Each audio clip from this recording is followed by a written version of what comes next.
Thanks, Bernie. Just want to say thank you for coming to the media conference today. We're happy to be back here at the Nationwide Arena, be back in Columbus, and be part of the Arnold Sports Festival weekend.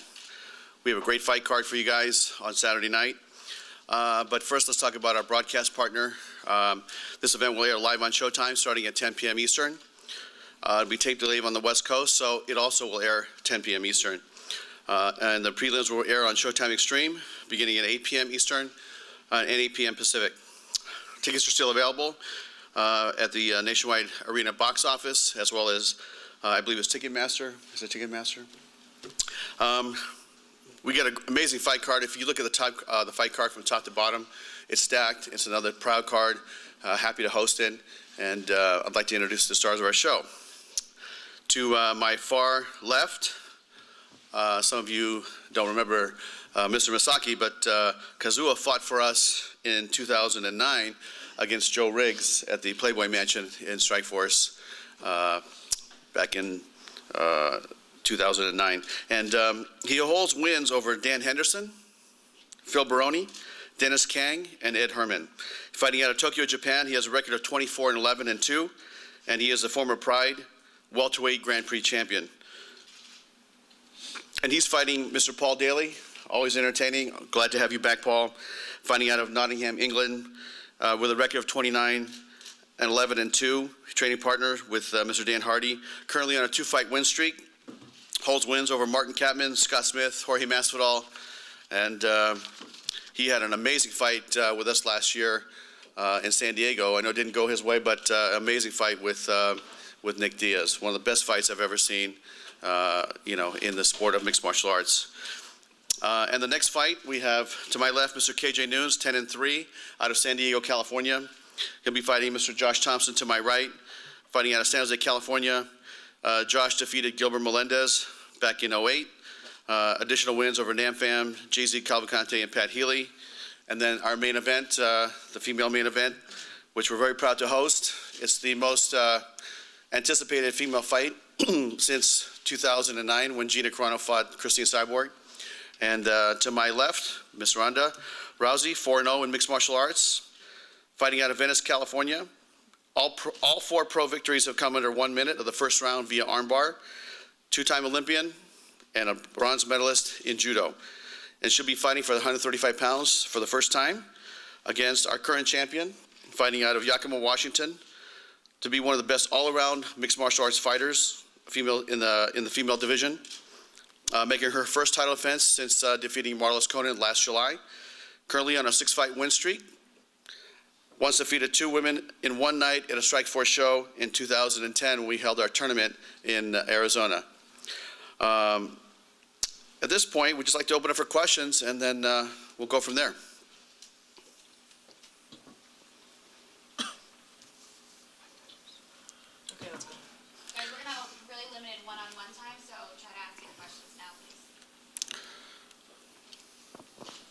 There's questions for Misha.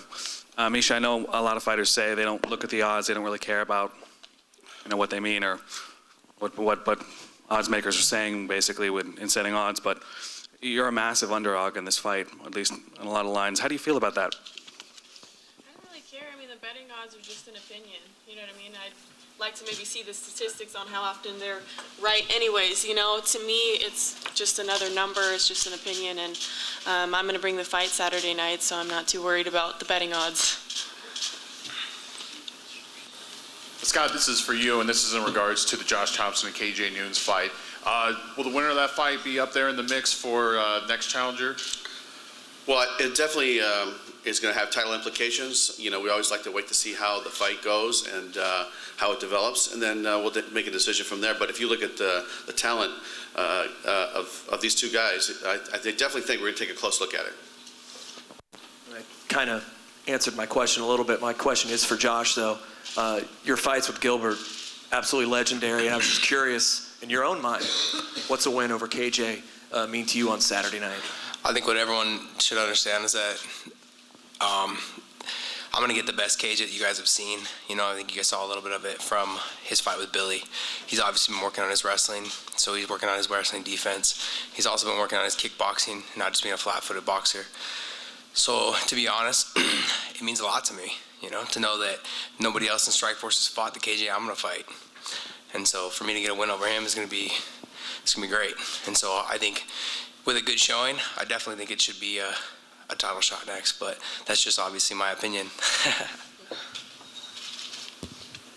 Yeah, this question's for Mr. Mizaki. It's been a while since you fought in the United States. I'm wondering why you decided to come back now to fight again here.「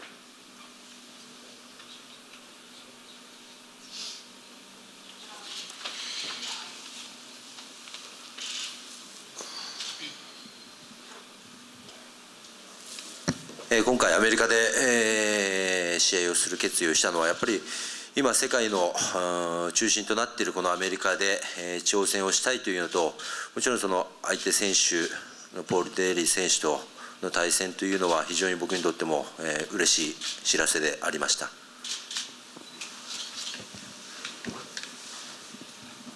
The United States became the center of the MMA world, so I'd like to challenge myself and show my performance.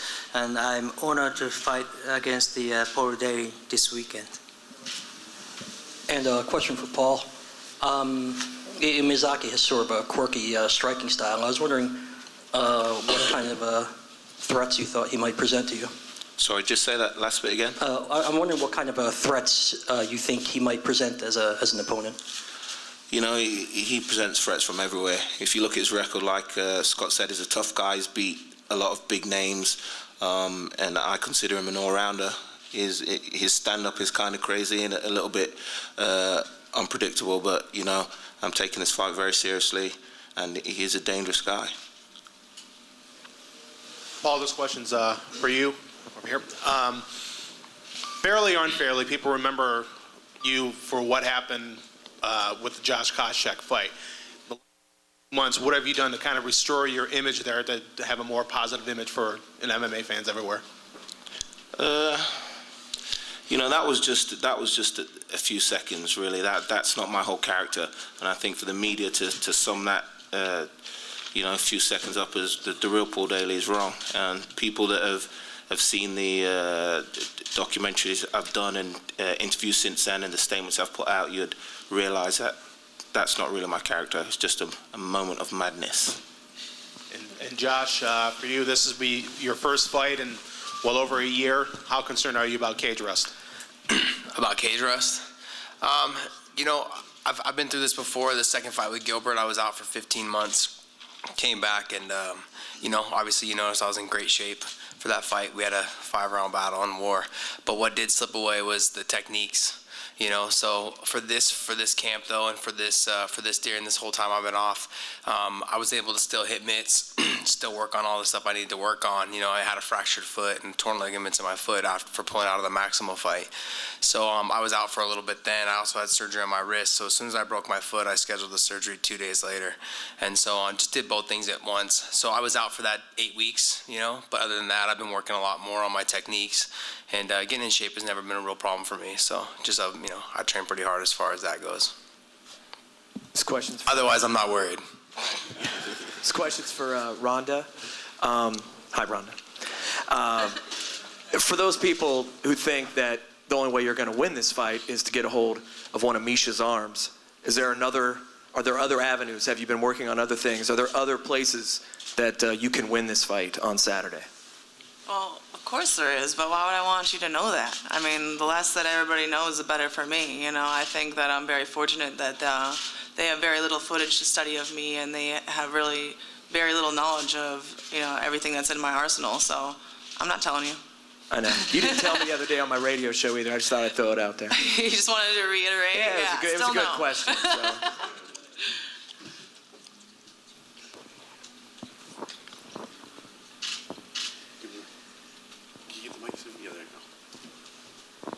The question for Rhonda. I know you've been working your boxing also, and it looks pretty good.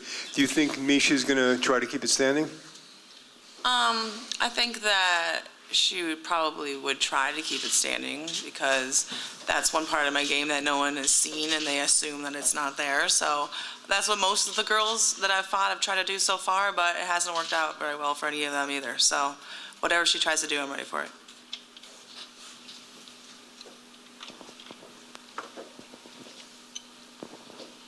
Question for Paul. Paul, you mentioned very adamantly when I talked to you before about getting a title shot after this. I just want to get your impression of the welterweight division, also now including Nate Marquardt, who is signed with Strikeforce. Does this throw things off a little bit, or how do you feel like a win here? What does it do for you? Yeah, I think the signing of Nate is very interesting. You know, he's a huge name. He performed well in the middleweight division, was very highly ranked, and I think that from my point of view, I think a Woodley-Nate fight is going to be very interesting, because I think Woodley's quite a boring fighter, and I think Nate will smash him, and then I'll get the chance to fight Nate, and I think that's just a bigger fight to promote than a rematch against me and Woodley, which is, you know, it wasn't very entertaining. And a question for Ronda. Ronda, you've, very outspoken going into this fight, and it seems like there's some maybe feedback, bite back from other women in the division. Does that bother you? Do you mind that? I mean, do you care at all? No, not really. I mean, I wasn't really looking to make a bunch of new friends. I was looking to be able to support myself and not have to cash coins in order to pay my rent. You know, if a bunch of girls I never knew before just suddenly don't like me, it's not really my problem. And it really seems like the only girls that don't like me are either champions or former champions that have this sense of entitlement that everyone should throw petals at their feet. So, yeah, they don't like me because I'm not going to sit around and bow my head and say pleases and thank yous, but you know what, I'd rather be blunt than have to work graveyards at 24-hour fitness. And a question for Misha. I kind of alluded to this before when I talked to you, but so much emotion going into this fight. How here you are just a couple days away. How are you controlling it? Because, there's obviously a lot of dislike between you and Ronda. How do you control that going into the fight? Well, I mean, I always say there's no insurance in fighting. There's no guarantee. There's no for sure way to do anything, you know what I mean? But I do have a lot of experience. I have fought people that I haven't really liked before, maybe not to this extent, but I'm smart enough to know, not to get overzealous and things like that, and not to let the emotional get the best of me. So it's just a matter of, staying smart and channeling that all into a positive energy so that when I come out and fight that, it's productive rather than counterproductive. And I've always been good at doing that so far, so I'm pretty confident. And one question for KJ. KJ, you've been involved in some really big fights throughout your career. You said before this fight, you just wanted this to be fight of the night. But do you look at this as your chance to kind of cement that shot with Gilbert Melendez, or does that matter to you? Yeah, every fight matters, so I'm going to just, take this fight first, and then we'll see what happens. I'm going to come out with a good performance, and like I said, I'm not worried about it being fight of the night, because I know it's going to be the fight of the night. Every single one of my fights is fight of the night, so I'm prepared, I'm ready, and I'm really excited to be fighting somebody like Josh.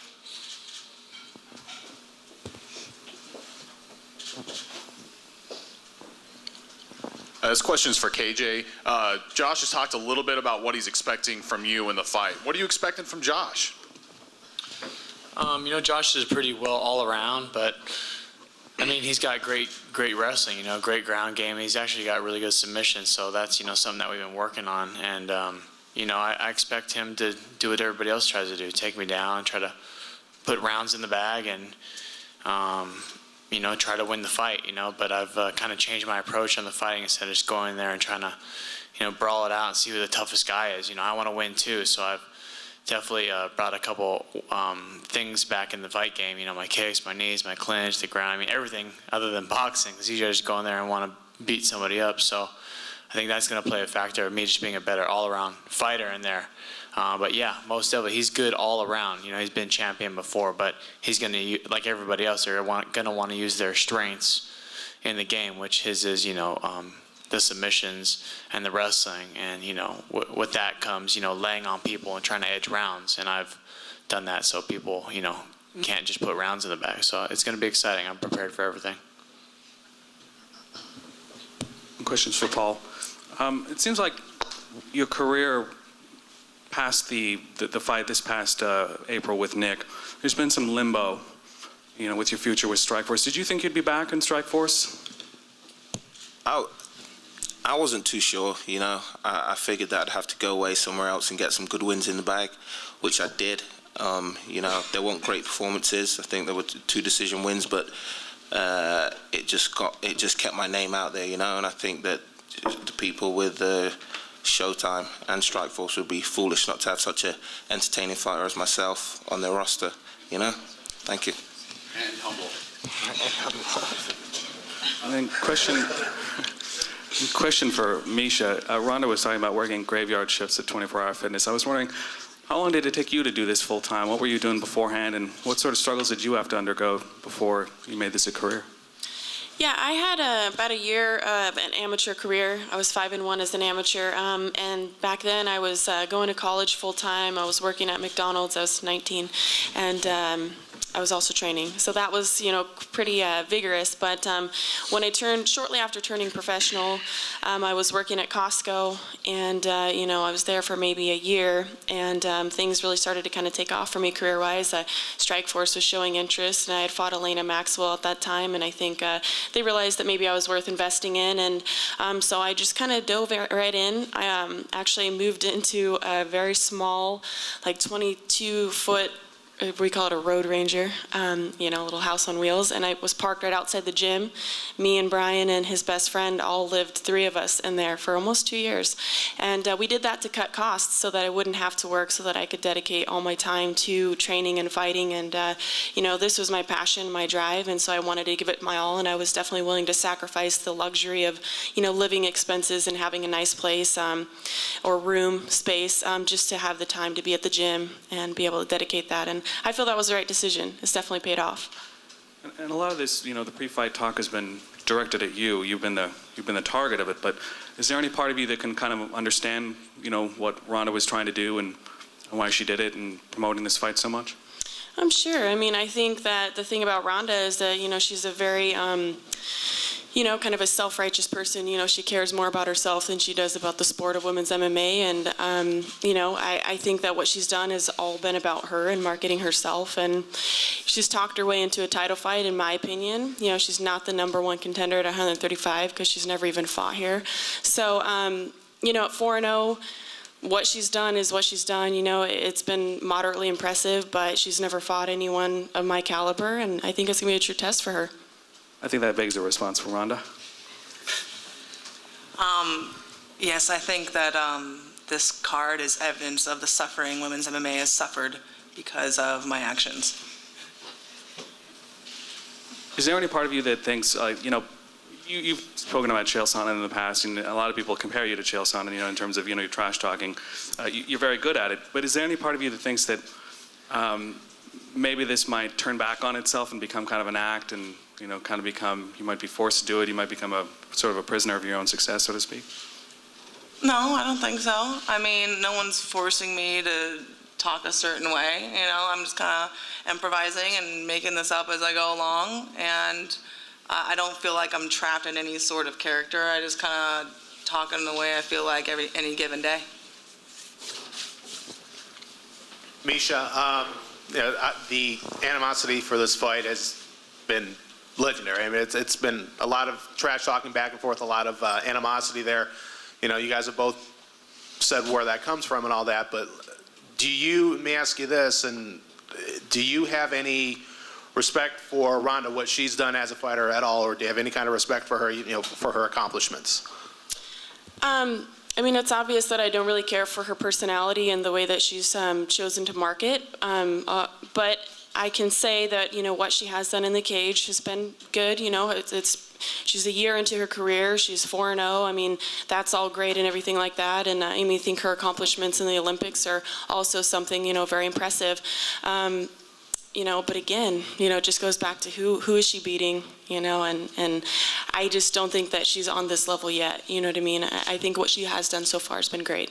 Yeah. Okay. And Rhonda, obviously, there's no love lost between you and Misha. Do you have any respect for what she has done? Yeah. She's a champ for a reason, but I don't really have much respect for the inconsistency of her comments. One day she's like, oh yeah, I totally respect your Olympic medal, and another day she's like, oh yeah, it's not a legitimate medal. Or like one day she's like, oh, she's only getting the title shot because she's pretty, and then another day she's like, oh well, and she's only getting the title shot because she talked her way into it. And then before that, she's like, oh, well, it should just be about, your record and just how you fight and nothing else. But then at the same time, she's got a picture of herself in booty shorts on her page, and then several months later she changes her mind and says, oh no, it's an entertainment business. So I don't have much respect for the inconsistency of her attitude. It seems to kind of reflect that she has a little bit of a weak personality, but the way that she fights, yeah, she's well-rounded. She's cool. I think that she needs to maybe do her research, because a lot of the things she just misquoted me. The media has a great way of twisting things, and a lot of what she just said was completely inaccurate. I've been consistent about my comments with her, so maybe she should go watch some of my interviews. I do watch your interviews. You don't watch mine, remember? That's what you said on HD. Or maybe you do. You want to change your mind on that too?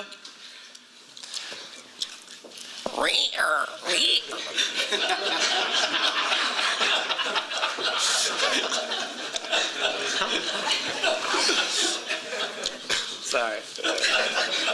This is for both Misha and Rhonda. As Scott said, this is the biggest women's fight since 2009. So can you guys talk about the importance of this fight for gaining national exposure for women's fighting and the future of women's MMA? For both Misha and Rhonda. Just on the importance of this fight for women's MMA. Who would you like to talk first? Yeah, either one's fine. So Misha, why don't you? Can you repeat the question again? Yeah, as Scott said, this is the biggest women's fight since 2009. So can you talk about the importance of this fight for gaining national exposure for women's MMA and helping out the future? Well, I mean, it's a huge opportunity, and I think that, it's important we make the most of it, because, like I said, we don't get this opportunity very often. Obviously, we haven't seen a women's fight headline a card in 3 years, and so it's so important, I think, that we go out there and we put on a good fight. And I love all the pre-fight hype coming up to this, because I think that it's been good overall, even though, my personal distaste for it. I still think that, it's been good for women's MMA, and we're going to put on an amazing fight, and I hope that it says big things and raises the bar and the expectation of what we are capable of as athletes. I just want to point out that Misha just contradicted herself again, because earlier she said that I'm only out for myself and I don't care about the benefit of women's MMA, but then she just said that this fight is great for women's MMA, which I agree with that, and I've been consistently saying that. That doesn't mean that you care about women's MMA, but okay. Oh yeah, I don't care. I don't care. Also, this is both for Misha and Rhonda. When a lot of people talk about this fight, they'd rather talk about your looks and then your skill set. Does that bother you? It doesn't, I don't care why people are watching my fights, I look at YouTube comments. Some people watch the fights because it's the only time they get to see women's bare feet, I don't care. I just care that there's ratings. I don't need to know personally why every person's watching. I don't need to sit down with every person watching and be like, oh, are you watching because they're cute? Or are you watching because they're good fighters? Or are you watching because you like to smack talk? Or are you watching because you like Misha's really neon green shorts? Or I don't know. I don't care why they're watching. I care that they are watching, and it's building a profile for all of us. And people watch the guys for different reasons too. Some people think George St. Pierre has a cute butt. That's why they watch, I don't care. I'm sure he doesn't care why they watch either, About the ratings, not about why. I do care, personally. I think, what it is basically is that there's an interesting contrast when you think of, a woman and what you would think of feminine, and you wouldn't necessarily think of violence and fighting and all that kind of stuff. And so when you put it together in a package, it makes for an interesting selling point. And I think that the initial draw for a lot of people and why it's getting so much attention is because we both do carry ourselves as feminine and women outside the cage. Yet when we get in there, my goal is to have us be respected more as athletes and fighters than our looks. I think that comes first and foremost. But, we're gaining viewers for whatever reason, and then it's our job to perform in the cage and show that, it's not about just the looks. And I hope that from now on, once people see this fight, for whatever initial reason they were watching, that they would say, you know what, I was entertained, male or female, good looking or not good looking. These women are fantastic, and I would watch any women's fight in the future, whether they're gorgeous or not.